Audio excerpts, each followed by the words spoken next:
Welcome to Not Strong. This is a podcast for men about real challenges and real growth. Life can hit hard. What do you do when the things you've always relied upon quit working? When the way you've always handled things just isn't enough. When your physical, mental, and spiritual strength are put to the test? Do you push through, hold on even tighter? Or have you learned how to surrender? And what does that look like? We're here to explore the human spirit with you and share what it takes to press forward through life's greatest challenges. To tap into something bigger than ourselves and live a healthier, happier, more fulfilling life.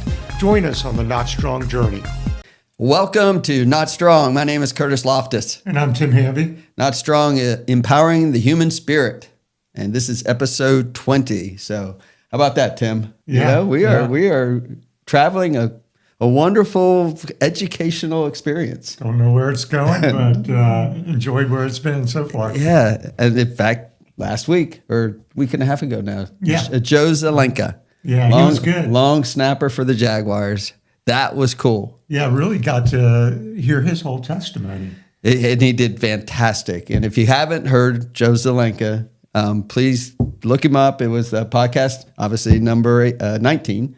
And it was at 2 hours. Longest cast we've ever done.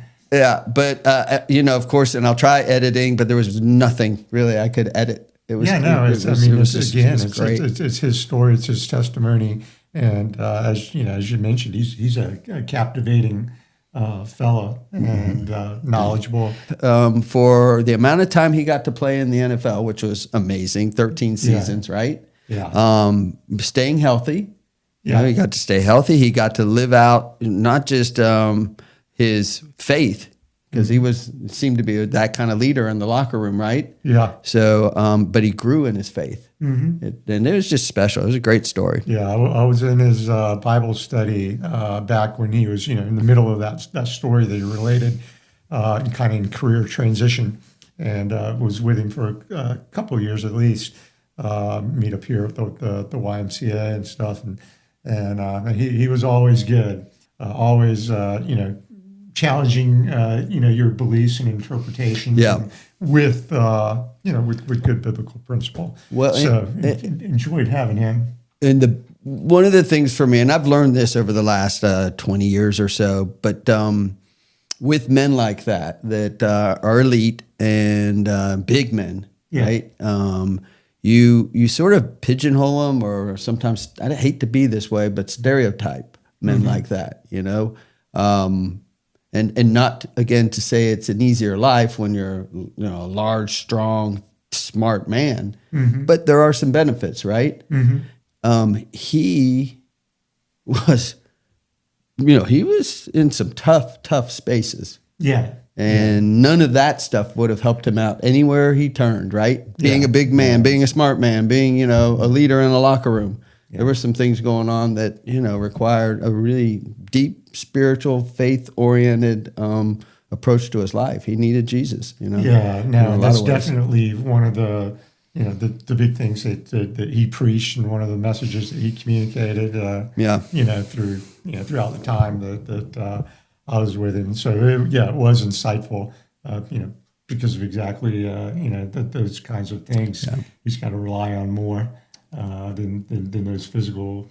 I like it when my stereotypes, when I'm challenged on assumptions. Yeah, I do. I just like it when someone comes along and reminds me, "Hey, open your eyes, Kurtis, and open your heart up." There was definitely a time in my life when I probably did more stereotyping than I used to, but after a few different discoveries and things like that, I kind of learned. And you can't judge a book by the cover. You can't expect to know anything really about a person and what they're like on the inside till you spend time. Until you spend time together, or they're willing to come on a podcast for 2 hours and express themselves. Yeah. Oh wow! And then the other question I have for you, Tim, or I haven't really asked many questions, but this one is surf. Have you surfed, or have you seen the ocean since the last time? Not since Aaron. Okay. I saw it this morning that there was great waves, and I wish I could have gone, but stuck at work and just had to kind of watch it on the cams. And I was going to go after work I was going to say, we can't do this. But I pulled up the cams, and of course, the wind was on it now, and, out of the Northeast and stuff. And there's still some swell. It's probably would be fun. But is it a groundswell? It was, yeah. It was from a storm passing by. Was it Gabrielle? Oh, yeah, that's right. I think it was the one we were sort of hoping for something maybe 10, 20 days ago. When Tim, by the way, my friend Tim Deegan really he chastised me for trying to call a swell, and picking on seeing a storm like 12 days out and just calling it. And he's because we did that on our podcast. He's like, what are you doing? Haven't I taught you anything yet? Don't be using GF. No, so you got the GFS. And I think the GFS is getting better. Yeah, the European model. The European model is the one that always kind of challenges the GFS. Yeah. And so he's like, just stop, Kurtis. Do not try to predict. I just surf forecasting. I always follow Dabu Chicky. He's good. Yeah, he's a good friend, and he is good. He's on it. That guy just. How does he make a living? He's got a concrete business. Okay. Yeah. He's a hard worker, and he does all the rest of that stuff for free. I think people they does money and send him donations and stuff. But he'll spend months in Puerto Rico. Yeah, and I'll see him down. That's right. That's right. Down there. And I'm like, how long you been down here? And he'd be like, I think 3 weeks, Kurtis. When are you going back? I don't know. I'm thinking, he loves being there. I think his daughter's based out of there now, and so he has a great time with her. But yeah, he's always on those casts, and you got to know how to interpret him. But he will call those things from about that far away. 10, 11 days. Mm-hmm. He'll start. He doesn't try and promise anything. No. Sometimes he will. Sometimes he'll give you X marks the spot exactly where it's going. But he'll tip you off. He's the one who tips me off on here's when I need to start looking at my calendar. Yeah. And if I can get it off, he has fun with his forecasts. He's got his own unique style. If you the song lyrics and if you have a willingness to sort of open yourself up to his humor and his like fancy ways of drawing maps and stuff, because he'll take a forecast map and turn it into a cat head. Yeah. He sees things. He sees things in the patterns, and they mean things. And so he'll explain those. But it's fun. I love him, and talk about a guy with a good heart. Strong Christian, and just he's a good man. Shout out to Chicky. Yeah. Dabu. It's Dabu. Dabu. All right. So today, now I forgot to ask, is this a cool a headline? But when I think Tim Tebow was best known for the between the dash, the dash is the big thing between in your life. Mm-hmm. You got your birth and your death. Yeah. Okay. It's the dash that matters, right? Yeah. Right. So this is kind of, we're going to move into the dash, because I think it's what matters when it comes to the eventuality of us facing what would be our death. Mm-hmm. And we're going to talk about that. And we've also mentioned that maybe we bring your pastor into the conversation at another date. Richard Cooper is a upcoming guest. Who he's done a couple of sermons in the past couple of weeks at our church on death and on suffering. And some really good stuff. And I thought it would be interesting to get him in here and talk about that subject. Can be a heavy subject, but there's a lot of insight.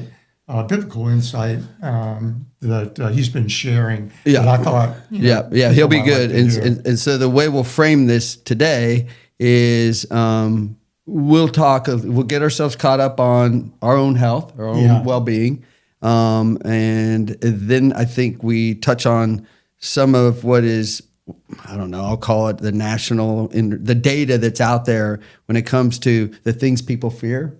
As you approach what might be. Sometimes you don't have a good long runway before your time's up.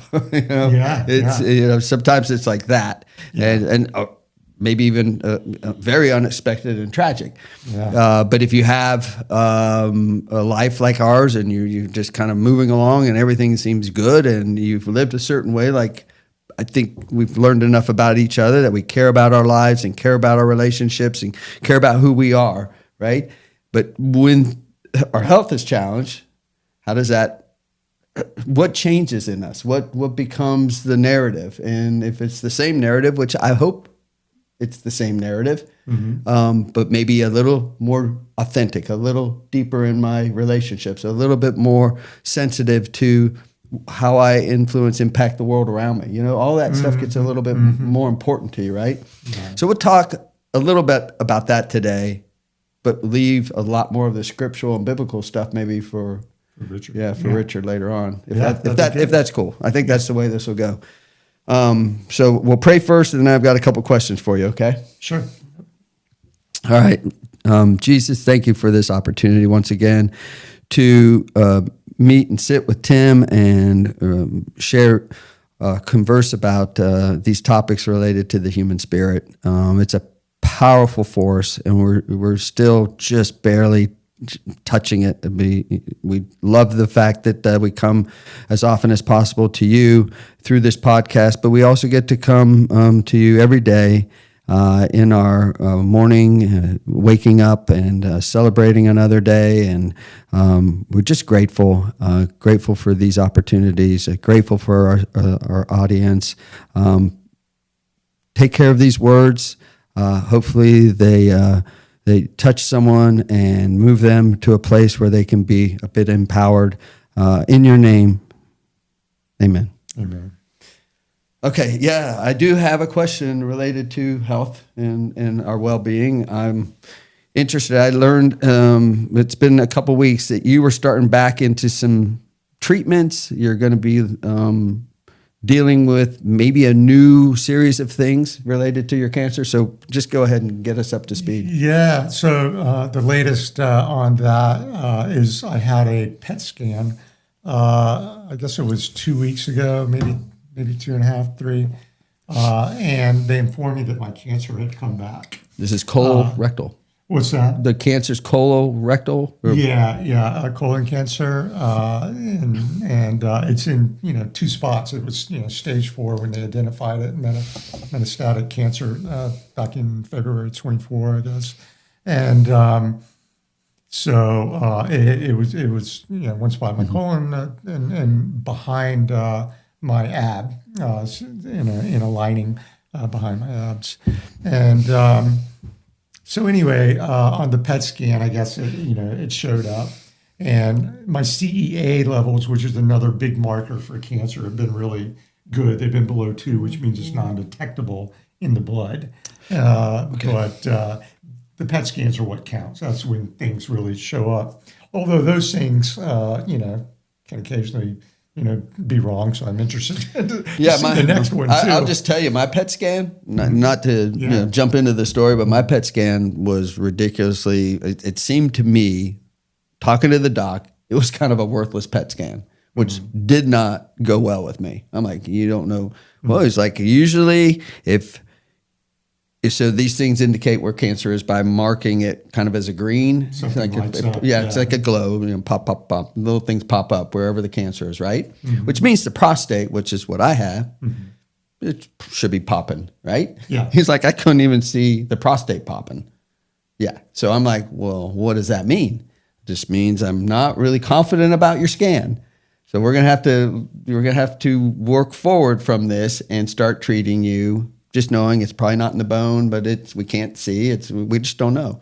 And the thing that I was most curious about were the lymph nodes, which are right there. And from what I understand for your prostate cancer and how it gets out, it'll go to the lymph nodes and it'll go to the bone. Those are the first 2 places.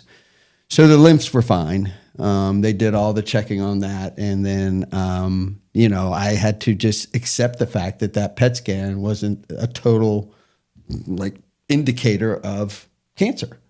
So I had to wait, really, honestly, until I got my next blood work done, which was this past May, just to even tell me how am I doing with this cancer. And that dropped significantly. I was like 0.011 with my PSA. So that just tells me I think I'm in a good spot. Yeah, but it's just one of those things. To your point, well, PET scan may not always give you. Yeah, sometimes they said it can be inflammation that's lighting up. But, they sounded confident of what they saw. Okay. So I'm taking them at their word for it. Yeah. And they said it's same two places. It's come back, and this is what they've been anticipating. And so anyway, it's disappointing to hear that. I wasn't any place else in the same two spots. But what they said that means is that okay, now the cancer has figured out how to get around this chemotherapy drug, capecitabine, that we had you on. So we got to switch to something else, and so they want to put me on immunotherapy drug, and that. It's got its own side effects, different from the chemo drug that I was doing. I was getting infusions every 3 weeks and taking oral pills for 2 weeks and then 1 week off. Every third week you had an infusion? Every third week I'd have an infusion. Are those long? How long did they last? How long did they take? About 3 hours or so. Wow. Sometimes a little more. Okay. But yeah. So I quit taking the capecitabine back in December after 1 year of chemo, and by that time I was in remission. And then I went to a different type of drug. It was still every 3 weeks, and I was taking still the capecitabine in oral form for 2 weeks on, 1 week off, 2 weeks on, 1 week off. So I continued to take them. So now that's going away, and the immunotherapy, which is Vectibix, is what it's called. That's going to be every 2 weeks, every 2 week infusion. The good news is coming off of the chemo drug that I was on in the oral capecitabine, my neuropathy may improve. It has improved. Good. So it's there's still some effects. There's a portion of it that I think will always be around, but it feels better. I feel like I could surf better. Oh man. So awesome. That's encouraging. Yeah, that's awesome. But then the bad part of the immunotherapy is it increases sun sensitivity and it causes a rash. And I don't know if the cameras are picking it up, but I actually do have a rash on my cheeks. You get like acne with it, which I've never had in my life. Yeah. And now I got it. And now and as typical of drugs, they give you another drug to take care of that. So I started taking some new thing. I think doxycycline. Last night to help with the rash. I'm still, I've been out in the sun, but instead of using 15 sunscreen, I'm using 50.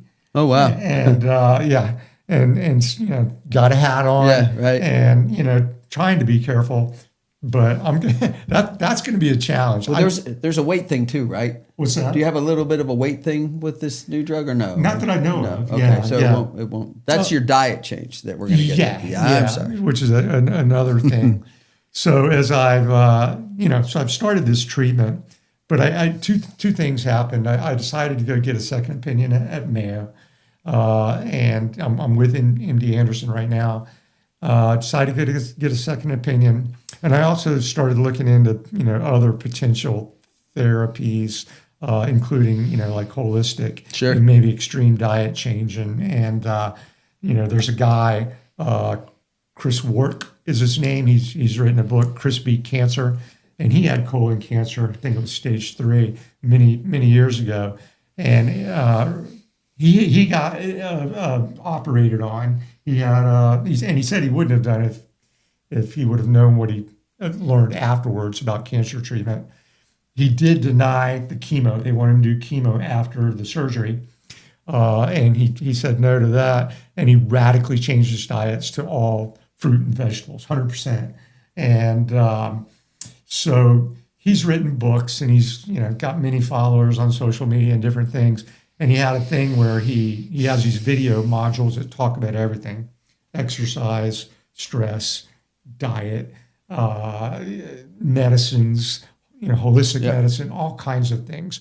And so he gave free access to these modules over a series of 10 nights. And I watched those and I just listened to what he was saying. And we're very like-minded. I like the way he thinks. And just, he's an optimistic guy. And he's also very rational and stuff. And he like you, he's a deep dive researcher into different topics.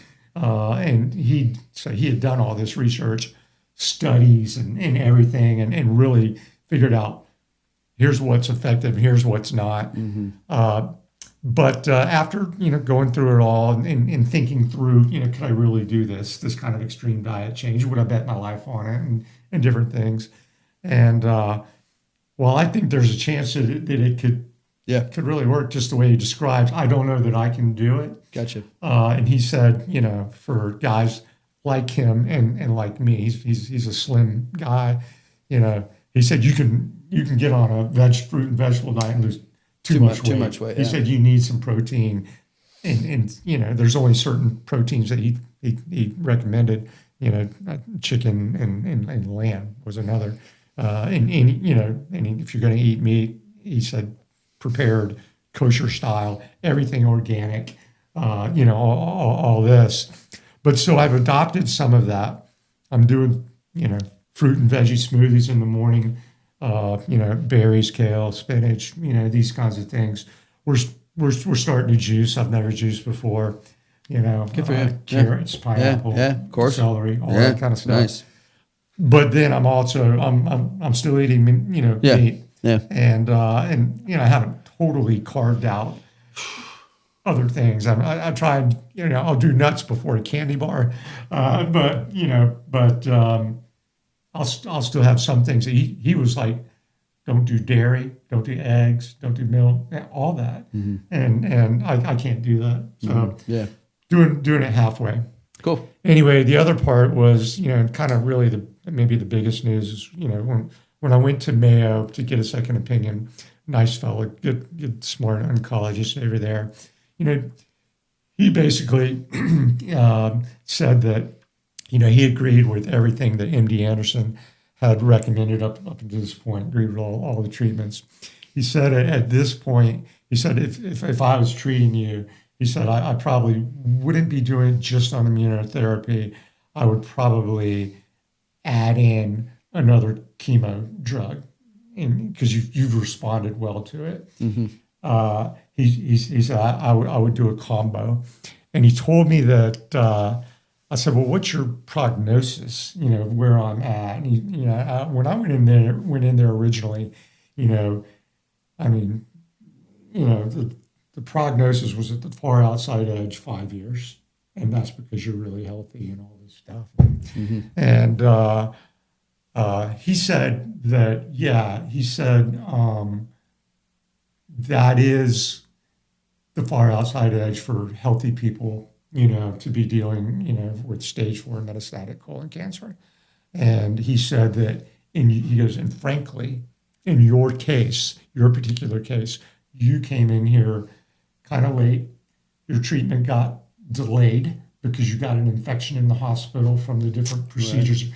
He goes, your kidneys, you were at stage 4 kidney failure. He goes, I would already put you in what I would say is probably a 10 to 20% survivor rate. He said, I would have expected, a person in your shoes, people in your shoes to be gone after a year and a half. And I'm at 19 months at this point. He goes, now don't say that to discourage you. He said, I said it to be encouraging. You've shown that you can, beat the averages and stuff. Any course, and he said, there's always exceptions to every rule. Sure. And he said that there's, he said there's still multiple treatment options. He goes, there's at least 3 I can think of right here off the top of my head. But if the immunotherapy doesn't work to send this back in remission for you now, there's still 3 other options. He confirmed that surgery, they told me at MD Anderson it really wasn't an option. He said it can be done. He said, but what happens if, in my case, you get in there, you get disruptive.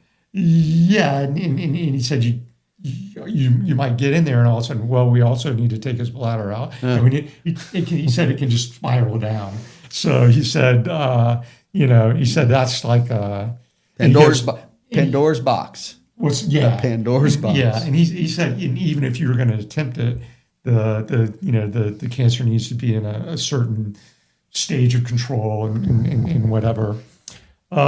So anyway, he said he would go back to the chemo and combine it with this. But Gretchen and I talked about it, and I just don't want the toxicity, the fatigue that comes with the heavy duty infusions, and other different side effects. And so I'm going to roll with, MD Anderson. Everything's been going well so far, and we're just going to stick with the immunotherapy. He said I could, come back anytime and, reconsider, let him, look at the PET scans again. And so I'm just going to continue to have faith, and I'm going to, do it just like I did last year, and, live my life, not like I'm planning to die, but like I'm planning to live. I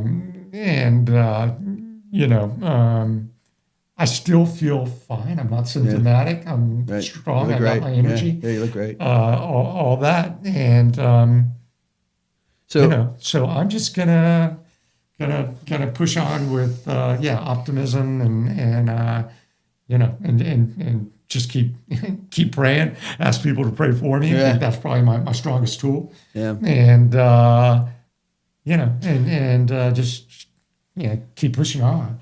But it brings to the forefront, that subject matter, that we're talking about, and how do you you live. And I got a top 5 on the things people fear when it comes to death, Tim. And before I jump into that, I want to say a shout out to the healthcare professionals. I with my mom, who's been in memory care for several years now, and out of what would have been assisted living quickly into memory care, and now I don't want to belabor the point, but the people that do the servant work, dealing with your health and well-being, and I mean, I'm talking all environments, all sorts of. All the caretakers from the and they don't highest level, oncologists to all the people that help inside the facilities. My time at Turk, when I was being radiated, Tim, I was amazed at the people. The team, the way they behaved, how they treated me. It was day after day. I mean, I did nine weeks every day, and the team would rotate out. Wouldn't always be the exact same people.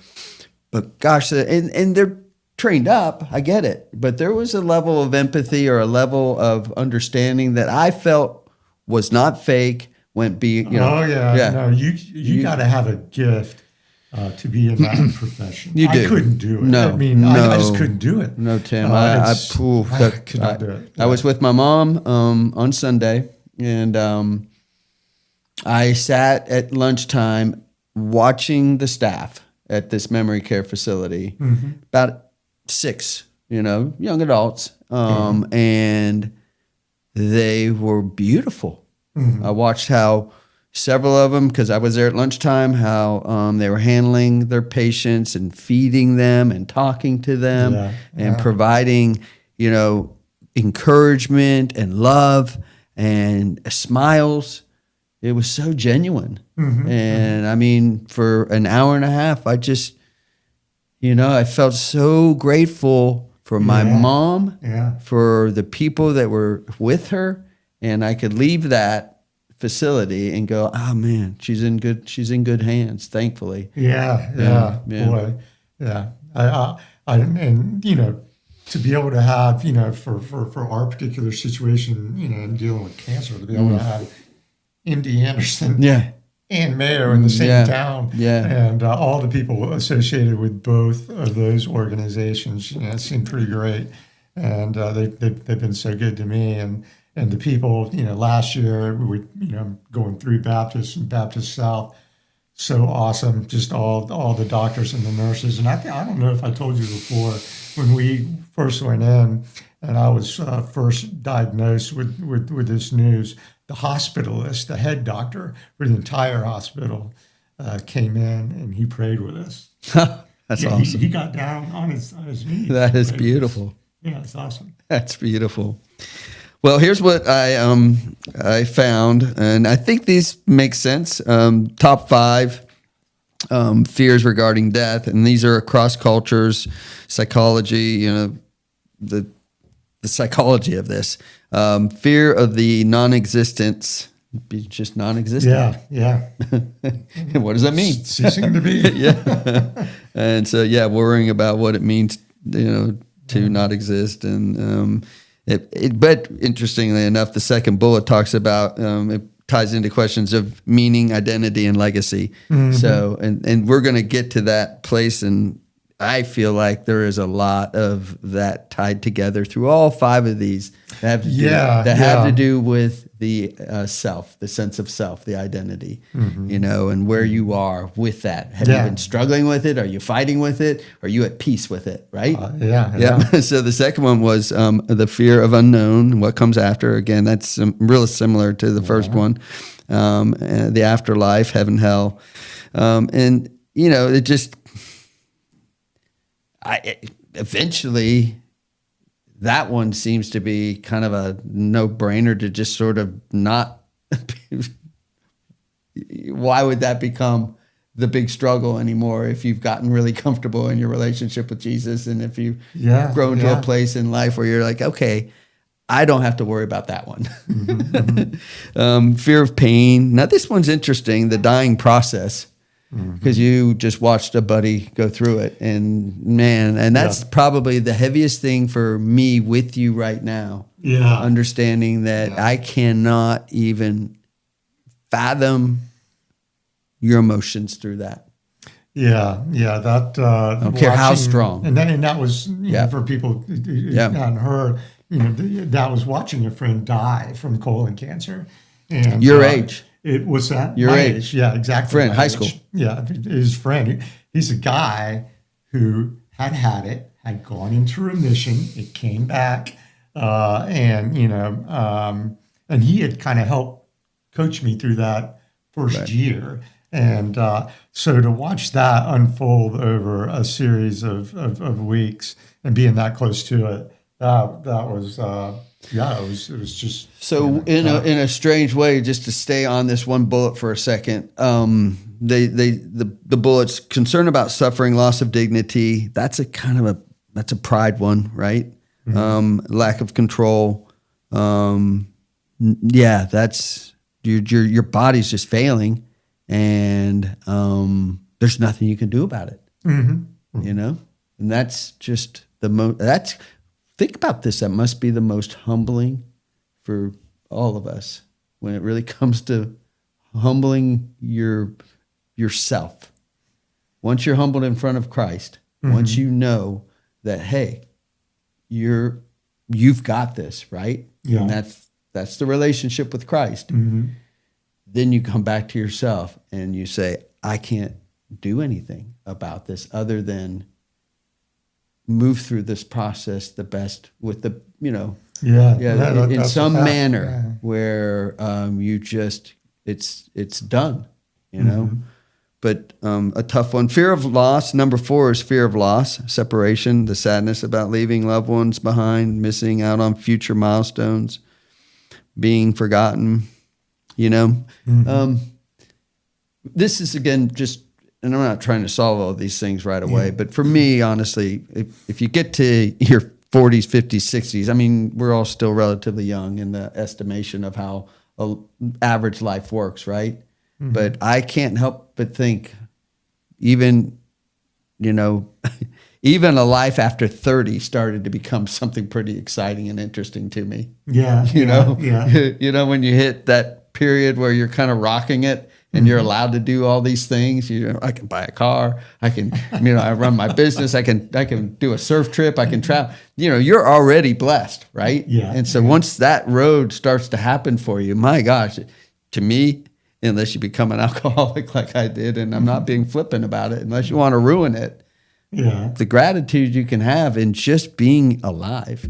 Can just be, and you get a bunch of years where you're finally in that mindset, and you're like, every day's gratitude. Well, sheesh, I'll take that, until whatever, but point is, the sadness about leaving isn't as big a deal.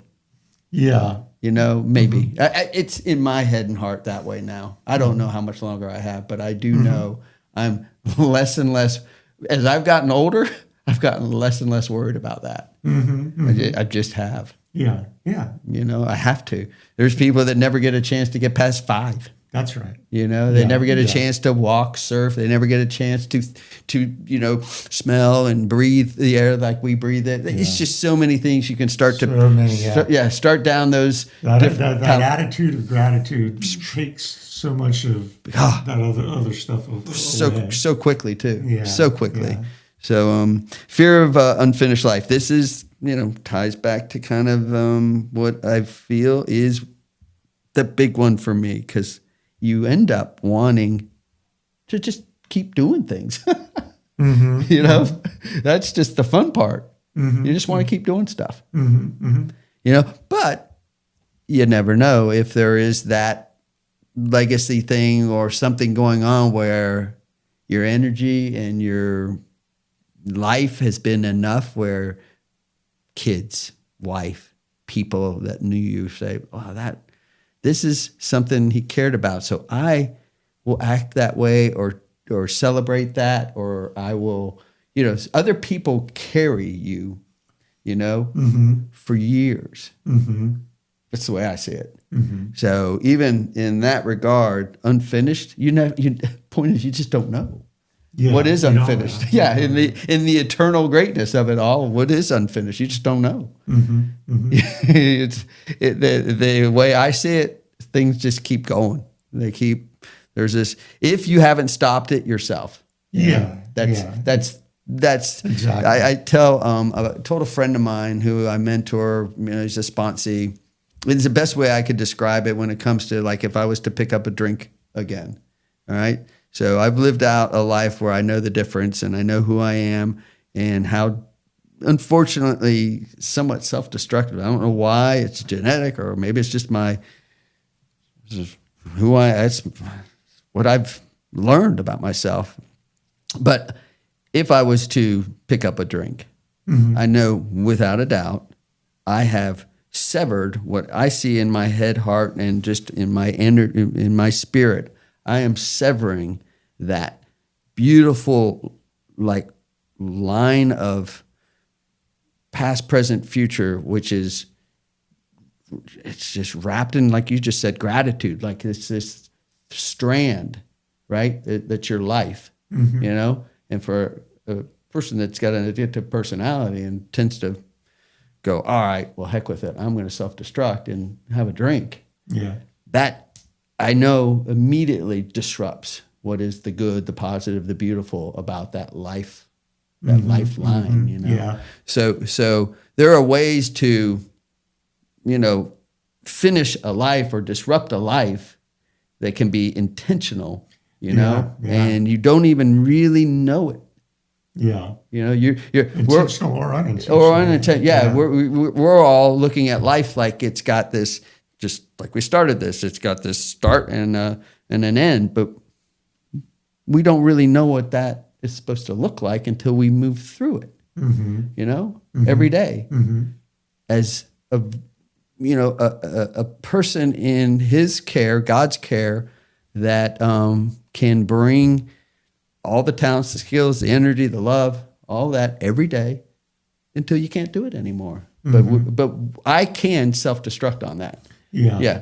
Pretty darn quick. And it's the thing that I say now to people that care enough about just even that one facet of not drinking. It's like, dude, this is, your life is, you're too valuable. Yeah. It's just Don't waste your time. Yeah, it's just too valuable.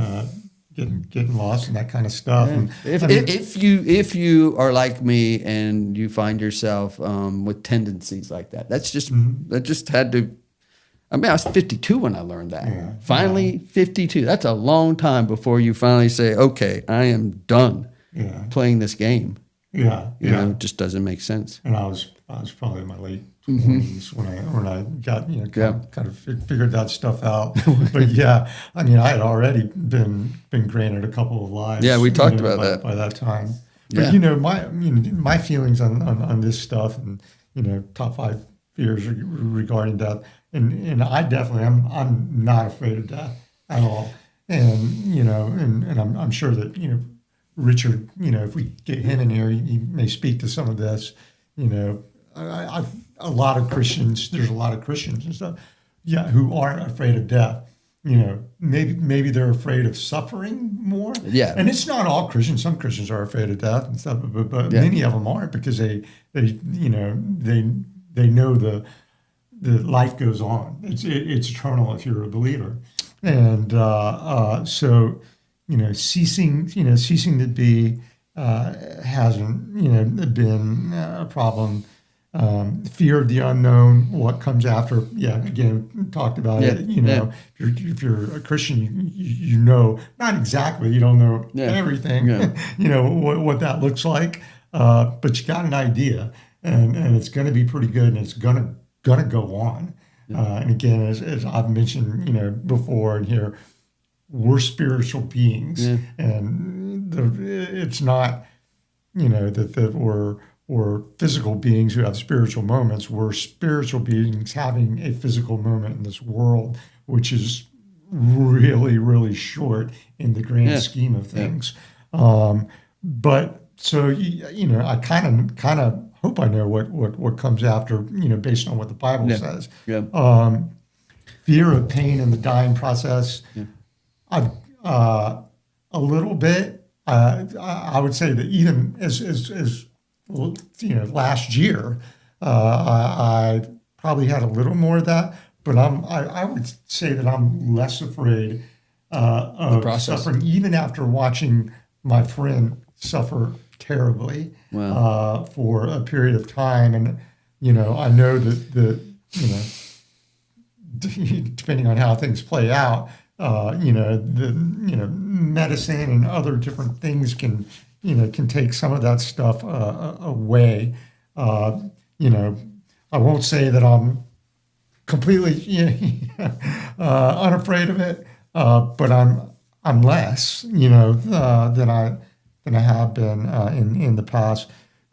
Probably this number 4, the fear of loss and separation, sadness about leaving loved ones behind. That's probably the toughest thing that I struggle with in my head when I'm thinking about my own mortality, related to my wife and kids and. But I'm sorry. Yeah. But and it does tie to number 5 as well. So the unfinished life or this lost separation thing. Yeah. I feel like, Tim, and this may be again because I've been granted what I like to think is a really more honest, authentic life after I stopped my drinking. So I got granted that experience. Which now I'm living out 11 years sober. You've been living out something a little different in your life. So your experiences, relationships, probably, and we don't hang out all the time. I'm not exactly sure how the relationships work I'm sure they're beautiful, right? Kids, your wife.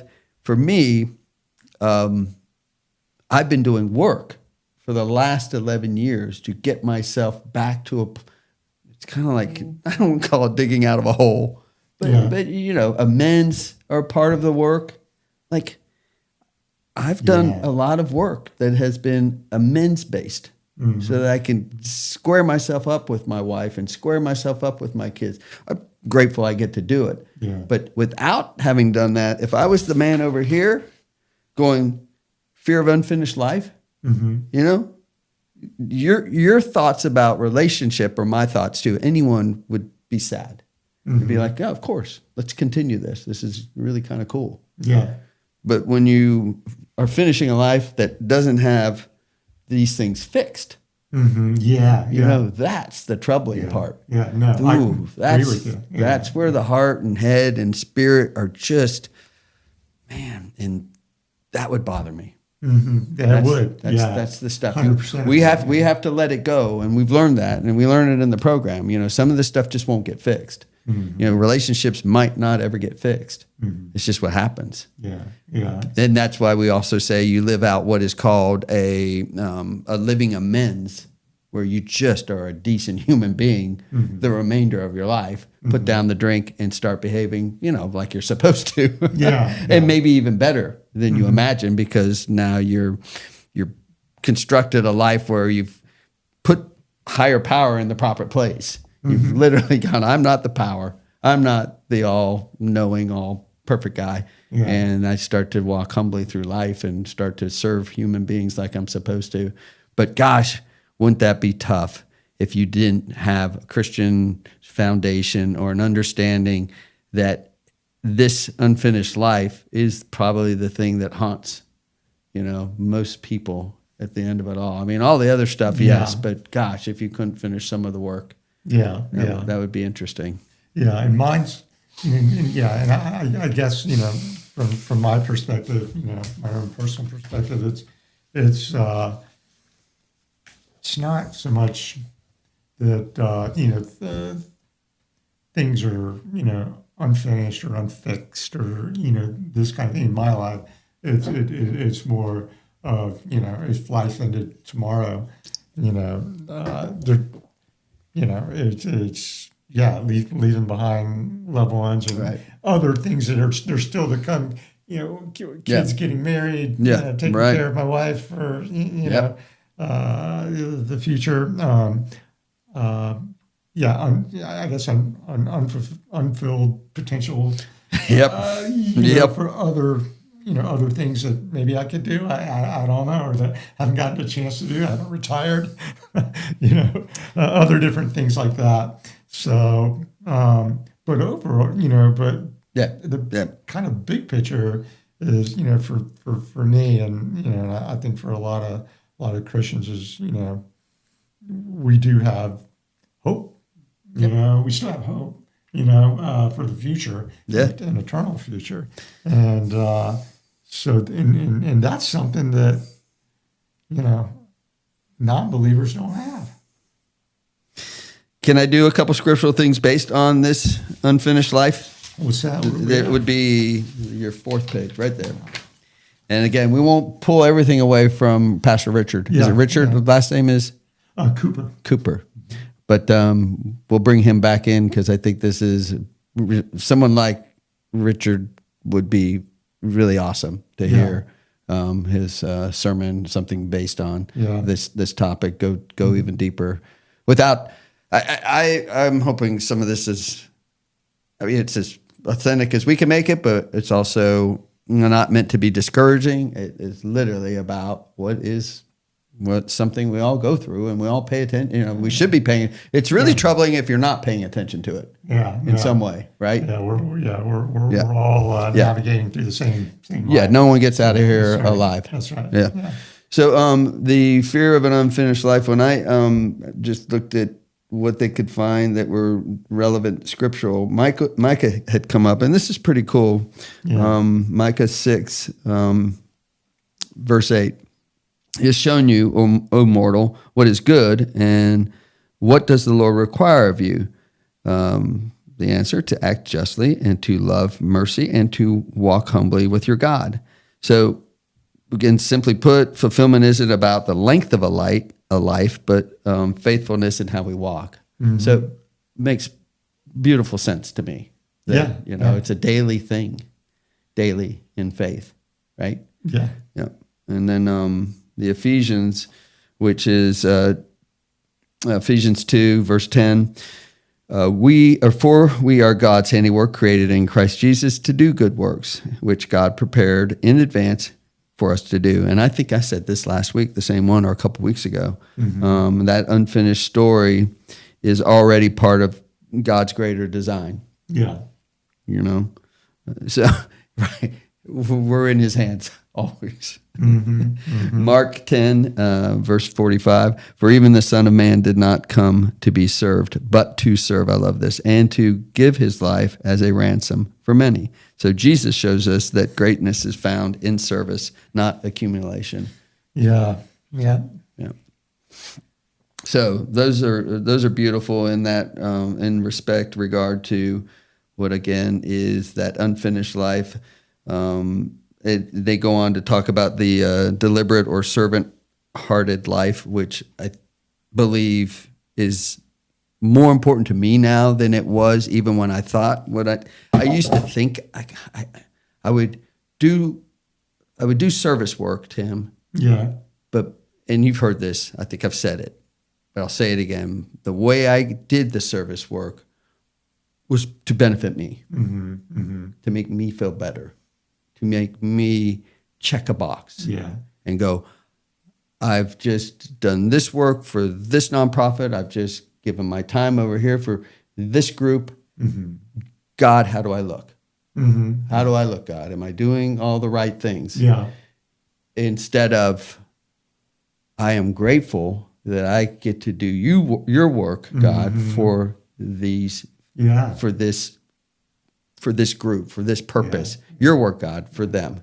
Not what am I getting out of it? Yeah. And the Bible obviously, talks about that, and obviously we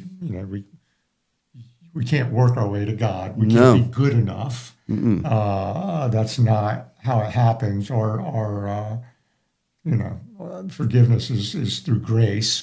The love of God, the grace. He loved us, first. We don't have it on our own merit to get what He gives us, and so doing it, to check a box, or serving others to check a box, or to maybe try and position yourself as good enough in front of God. This is completely the wrong way. It doesn't mean anything to Him. Completely the wrong way. But at the same time, the Bible says when you do believe, you will naturally want to do those works of service, just like you're explaining. Yeah. And that's absolutely true. It's But I had my point again. 15 years ago, I was a different man, with a different mindset, and I still. My relationship with Christ, I would have told you then, was about as maybe complicated, but as rich and as meaningful as I could gather together in my mind, at that time to make it. Which I look back and I go, oh man, thank God. It takes a lot of reflection and self-analysis and maybe outside perspectives even. Or incidents, or who knows what to get sometimes help you realize if you've been doing it wrong, even when it might seem like you're doing it right. For people to get it fully, that surrender and that mercy, grace, and start walking that out in their 30s. Amazing. I'm so. I would agree. It's really encouraging to see people do that, to listen to them. I mean, we just lost a national icon, that died at 31, and but by the time he was 19, I think. 20, Charlie. By the time he was in his early 20s, he was already living a certain way. And I don't want to get into a major discussion because it's the strangest thing that we're so polarized right now. But his heart and his commitment, his faith was such that you just knew there was no sense of falseness about him. Like he wasn't out there prophesying and demanding. He was trying to present the biblical solution, the Christian Jesus solution to life and how to live it. And it was really pretty to see. It was special. But again, that's a 19-year-old, now 30, or was 30, 31.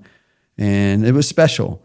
And my children are in their 30s, and they're both on a journey that I can tell in their relationships and who they are, that they're exploring and they care about it. And the only way that I think that happens is because, we're available, I'm available, my wife's available, you're around, you demonstrate these things.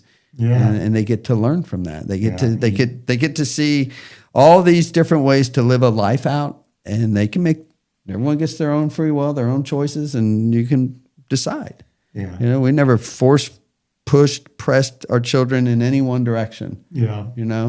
And to live it out in front of them, and do it in a consistent way.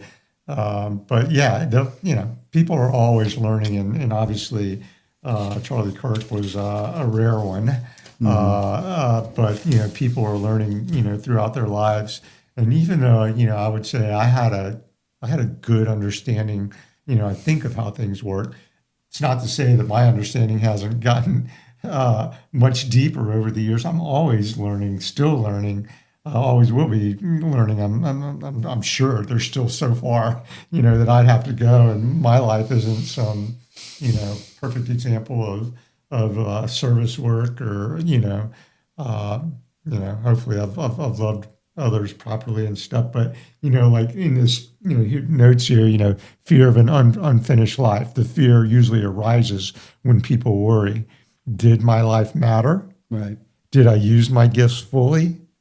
Did I love well? And I will definitely say, as mortality becomes, rises in front of you, it becomes a subject. You think more on it. I've thought more on it, in the last couple of years, for sure. Yeah. But at the same time, the whole trajectory of your life should be continuing to, get better, have a deeper understanding, closer relationship with God, and be better. That's, the sanctification process that we all go through. And I know because God is so gracious and forgiving, that I don't have to be perfect. Amen. Amen. And I'm, so, I probably have a better understanding than a lot of people, much less understanding than many others. Have lived well in some ways and not so well in others. But we got a gracious God. Yeah.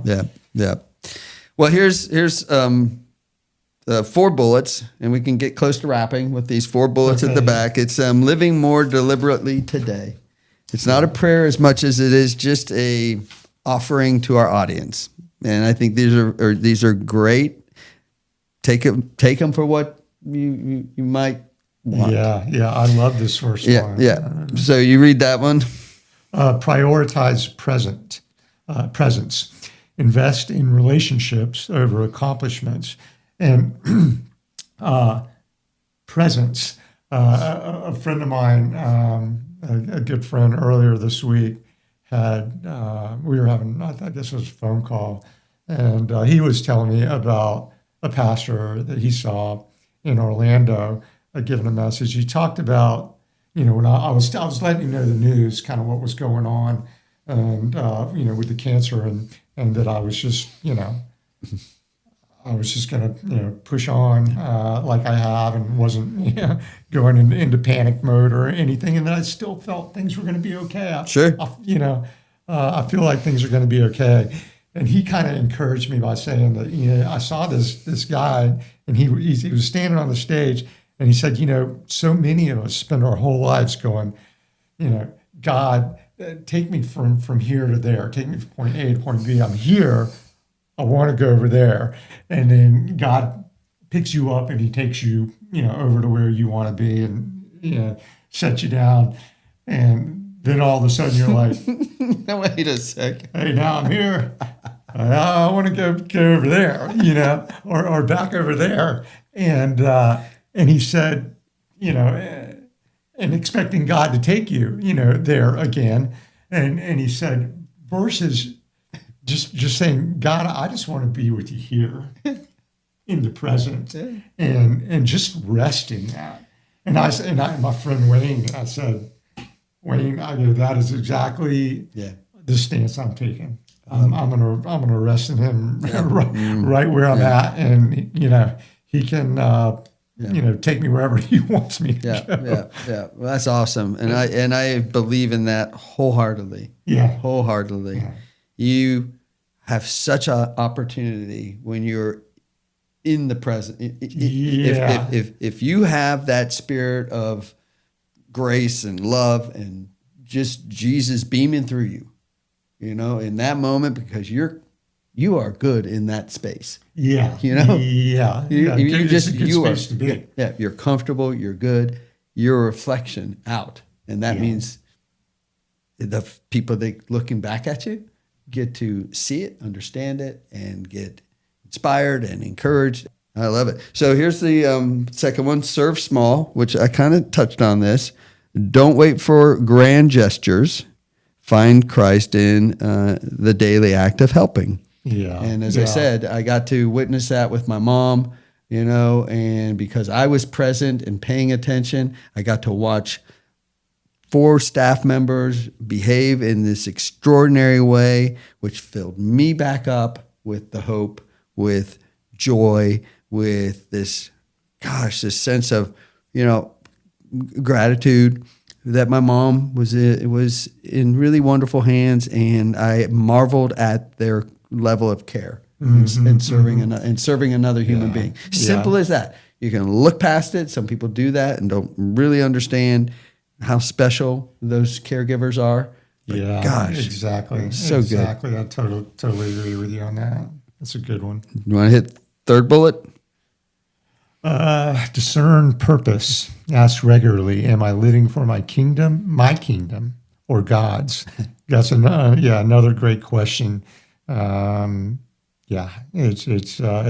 your whole life should be about honoring God. But given our human nature, it's easy to just turn back inward, and you know.